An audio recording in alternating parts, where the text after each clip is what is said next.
너희 중에 누가 염려함으로 그 키를 한 자나 더할 수 있느냐? 사랑의 하나님, 우리가 아무리 염려한다고 해도 그것이 사라지지 않습니다. 염려, 걱정, 근심하며 살아가는 것이 아니라 그것을 주님께 맡기는 자가 되게 하여 주시옵시고, 주님의 사랑을 의지하며 그 염려, 걱정, 근심에서 벗어날 수 있는 은혜를 더하여 주시옵소서. 수고하고 무거운 짐진 자 다 오라고 하였사오니 우리의 짐을 오늘 주님께 맡기로 이 자리에 나왔습니다. 우리의 짐을 가볍게 하여 주시옵시고 우리의 염려, 걱정, 근심을 주님께 맡기오니 그것이 다 사라지고 우리의 마음에 평강을 더하여 주시옵소서. 감사드리며 예수님의 이름으로 기도드렸습니다. 아멘. 다 같이 사도신경으로 신앙 고백드리겠습니다. 전능하사 천지를 만드신 하나님 아버지를 내가 믿사오며 그 외아들 우리 주 예수 그리스도를 믿사오니 이는 성령으로 잉태하사 동정녀 마리아에게 나시고 본디오 빌라도에게 고난을 받으사 십자가에 못 박혀 죽으시고 장사한 지 사흘 만에 죽은 자 가운데서 다시 살아나시며 하늘에 오르사 전능하신 하나님 우편에 앉아 계시다가 저리로서 산자와 죽은 자를 심판하러 오시리라. 성령을 믿사오며 거룩한 공회와 성도가 서로 교통하는 것과 죄를 사하여 주시는 것과 몸이 다시 사는 것과 영원히 사는 것을 믿사옵나이다. 아멘.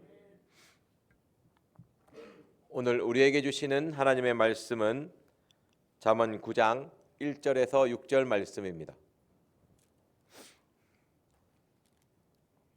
잠언 9장 1절에서 6절 말씀입니다. 구약 성경 919페이지입니다.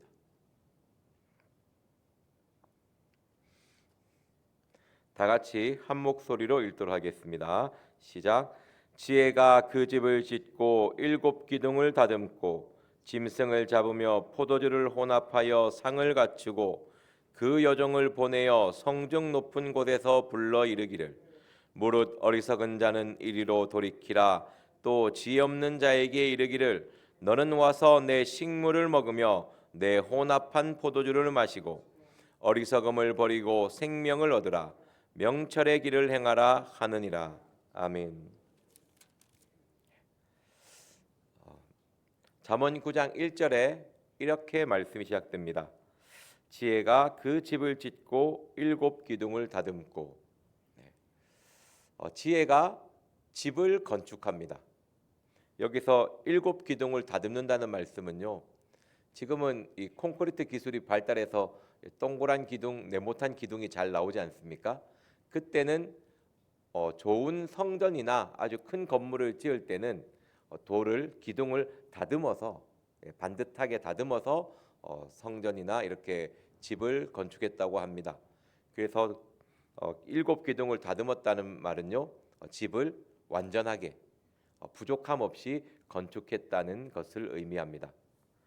그리고 짐승을 잡으며 혼합한 상을 갖춘다는 말은요, 포도주는 혼합해서 안 좋은 것들을 혼합해서 좋은 이렇게 하는 것이 아니고 극상품의 포도주를 준비하는 것입니다. 그래서 지혜가 집을 짓고 우리를 위해서 좋은 잔치를 준비한다는 의미입니다. 지혜가 집을 짓고 잔치를 준비합니다. 왜 집을 짓고 잔치를 준비하겠습니까? 저와 여러분들을 잔치에 초청하기 위해서입니다. 그게 3절의 말씀이거든요. 우리 3절 말씀 다 같이 읽어보겠습니다. 시작. 그 여종을 보내어 성중 높은 곳에서 불러 이르기를. 아멘. 저는 3절 말씀에 왜 여종을 보낼까? 좀 저같이 이렇게 무게감 있고 이런 남종을 보내면 좀 더 좋을까 했는데 좀 울그락불그락한 사람보다는 좀 부드러운 여인이 가서 이렇게 초청하는 것이 더 낫지 않나 이런 생각을 했습니다. 이 말씀 이야기하는 것, 지혜의 초청은 강압적인 것이 아닙니다. 온유함이죠. 부드럽게 초청합니다. 그래서 항상 우리의 선택을 기다립니다. 성중 높은 곳에서 불러 이르기를 모든 사람에게 초청을 합니다. 그리고 강압적인 것이 아니고 항상 우리의 선택을 기다리는 것이죠. 우리의 선택에 따라 잔치에 들어가고 들어가지 못하고가 결정되는 것입니다. 그러니까 지혜는 우리가 항상 지혜의 집에 와서 그 지혜와 함께 하기를, 함께 먹고 마시며 함께 삶을 나누기를 원하는 것입니다. 그런데 이 무릇 어리석은 자가 다른 사람이 아닙니다. 지혜의 초청에 응하지 않는 사람이 어리석은 사람인 것이죠. 또 다르게 이야기하면 지혜는 잘난 사람, 멋있는 사람, 뛰어난 사람을 초청하지 않습니다. 물론 그 사람들도 초청하겠죠. 근데 오늘 말씀에는 어리석은 사람, 부족하고 어리석은 저와 여러분들을 항상 초청하고 있습니다. 뭔가 큰 자격 요건이 필요한 것이 아닙니다. 누구든지 이 잔치에 참여할 수 있는 것입니다. 또 지혜 없는 자에게, 그래서 무릇 어리석은 자는 이리로 돌이키라. 또 지혜 없는 자에게 이르기를. 오늘 말씀에 보면 어리석은 자가 지혜 없는 사람이고, 어리석은 자가 하나님의 초청을 거절하는 사람입니다. 5절에 너는 와서 내 식물을 먹으며 내 혼합한 포도주를 마시고. 잔치에 참여하는 이유가 하나님과의 관계가 새로워지기를 원하시죠. 지혜는 항상 우리와의 관계가 아름다워지기를 원합니다. 잔치에 참여해서 늘 함께 어울리며 함께 삶을 함께 하기를 원하는 것이죠. 그리고 어리석음을 버리고 생명을 얻고 명철의 길을 행하기를 원하십니다. 하다 보니까 계속 설명만 하고 있는데요. 저는 오늘 이 말씀에서 이 말씀이 이야기하는 것이 무엇일까라는 묵상을 했습니다. 지혜는 7 기둥을 다듬고 집을 건축한다고 되어 있습니다. 집은 우리의 가정을 생각해 보십시오. 질서가 있습니다. 부모와 아버지, 어머니가 있고 자식이 있죠. 이거는 하나님이 정해주신 누구도 어길 수 없는 질서입니다. 자녀가 부모를 거스릴 수가 없죠. 그리고 그 집에 있으면 보호와 평안함을 느끼십니다. 다 집에 있으면 늘 평안하고 안전함을 느끼시죠. 괜히 불안하고 떠는 이유는 잘못한 게 있어서 그렇습니다. 근데 지혜의 집은 우리에게 평안함을 줍니다. 안전함을 줍니다. 우리에게 그리고 어떻게 삶을 살아가야 할 것을 이야기해 줄 수 있는 것이죠. 그래서 나의 삶은 어떨까 돌아봤습니다. 내가 하나님의 함께 거하고 하나님의 집에 거하는 사람이라면 나는 평안함을 누리고 만족함을 누려야 되는데 나의 삶은 어떨까 생각해 봤습니다. 우리 마태복음 6장 말씀 찾아보겠습니다. 마태복음 6장 30절 말씀입니다.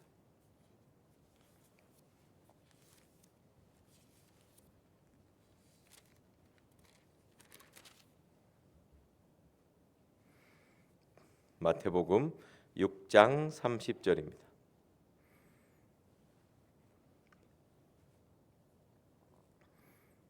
다 같이 한 목소리 읽겠습니다. 시작.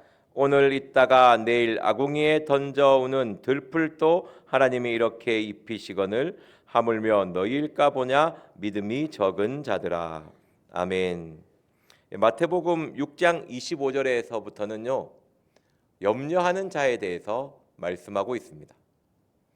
우리의 인생은 삶을 시작하는 동시에 어떻게 보면 물론 부모와 함께해도 늘 우리의 마음에 있는 것은 염려, 걱정, 근심입니다.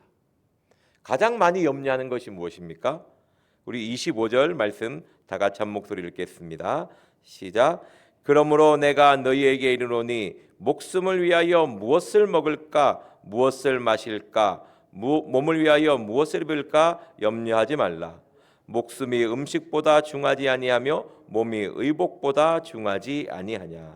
아멘. 우리는요 무엇을 먹을까, 무엇을 마실까를 가장 염려합니다. 그래서 지혜가 우리를 초청할 때 뭐라고 얘기합니까? 내가 짐승을 잡으며 좋은 음식을 준비하고 좋은 음료를 준비했다고 이야기합니다.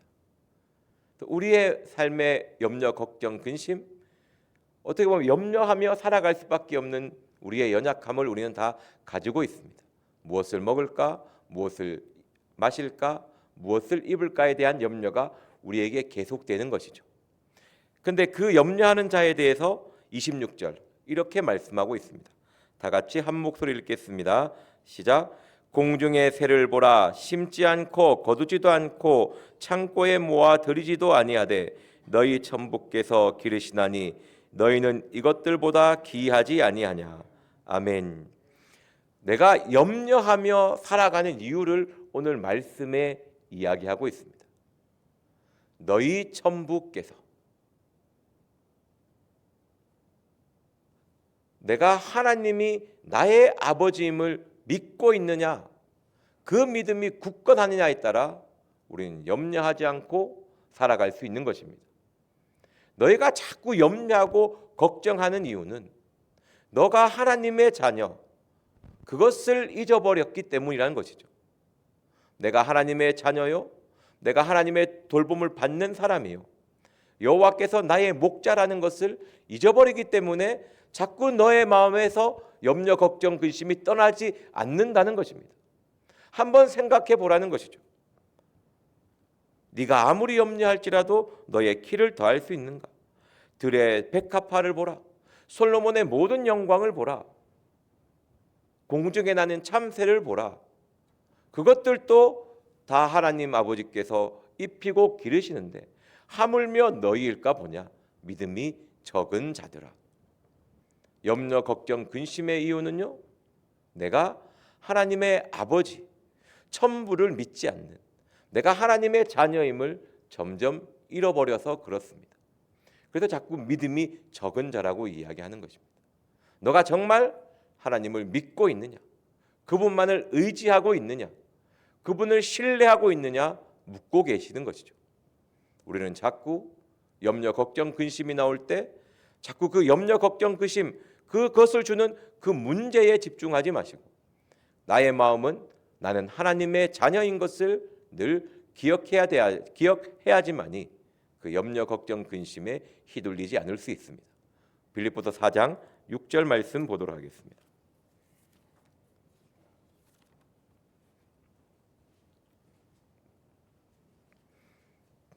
빌립보서 4장 6절 7절 말씀입니다.